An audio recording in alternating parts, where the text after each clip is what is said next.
ወደ ፓርት 1 እንኳን በደህና መጣችሁ።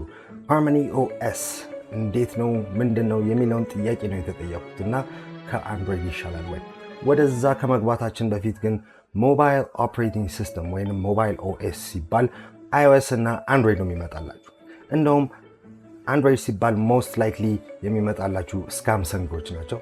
and yes ስካምሰንግ ነው የምላቸው ምክንያቱም የራሳቸውን ተጠቃሚ ስካም የሚያደርግ ካምፓኒ ነው። ስለሱ ማወቅ የምትፈልጉ ከሆነ ኮሜንት ሴክሽን ውስጥ ጻፉና እነግራችኋለሁ። ብዙ ሰው ኦፕሬቲንግ ሲስተም ወይ ሞባይል ኦፕሬቲንግ ሲስተም ሲባል እነዚህ ሁለት ነው የሚመጡላችሁ። ሌላ ግን ብዙዎች አሉ። ለምሳሌ ኡቡንቱ ታች አለው። ፋየርፎክስ የሚባለው ካምፓኒ የሞዚላ ፋውንዴሽን አንድ ፕሮዳክት ፋየርፎክስ OS አሁን KaiOS ብሎ ሪብራንድ ያደረጉት ፌሊየር አለ። እሱም ሌላ ኦፕሬቲንግ ሲስተም ነው። ከዛ ውጪ እዚህ ጋር የምታዩት ኦፕሬቲንግ ሲስተሞች በጠቅላላ ሞባይል ኦፕሬቲንግ ሲስተሞች ናቸው።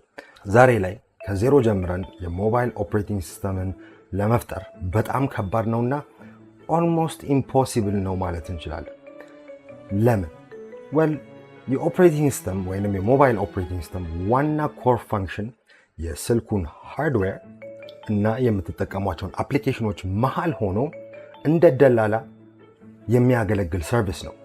ማለትም የስልካችሁን ዳይለር የስልካችሁን ፎን አፕሊኬሽን ስትከፍቱና ጥሪ ለማድረግ ስትሞክሩ ስልክ ቁጥር ከታችሁ ኮል ካላችሁት በኋላ ያ አፕሊኬሽን በጀርባ በኩል ለኦፕሬቲንግ ሲስተም እኔ አሁን GSM ሞደምን መጠቀም አለብኝ ምክንያቱም ወደዚህ የደወለ ነው ተጠቃሚው ሲል ቀጥታ ወደ ቦርዱ ላይ የሚገኘው GSM ሞዴም የተባለውን ኮምፖነንት ወደ ሃርድዌር ሊንክ ያደርጋል።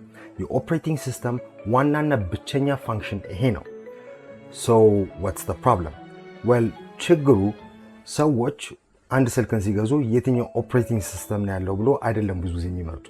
ይሄ አፕሊኬሽን ይሰራል ወይ ወይም ያ አፕሊኬሽን ይሰራል ወይ? ይሄንን ነው ማየት የሚፈልገው።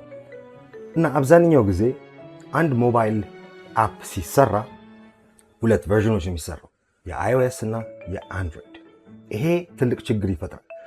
ዛሬ ላይ ፋየርፎክስ OS ወይንም KaiOS ወይንም ኡቡንቱ ታች ላውንች ሲያደርጉ ፕላትፎርሙ ላይ ወይንም ኦፕሬቲንግ ሲስተሙ ላይ ሰው መጠቀም የሚችላቸው ተጨማሪ አፕሊኬሽኖች ከሌሉ ማንም ሰው ያንን ኦፕሬቲንግ ሲስተም አዶፕት አያደርግም።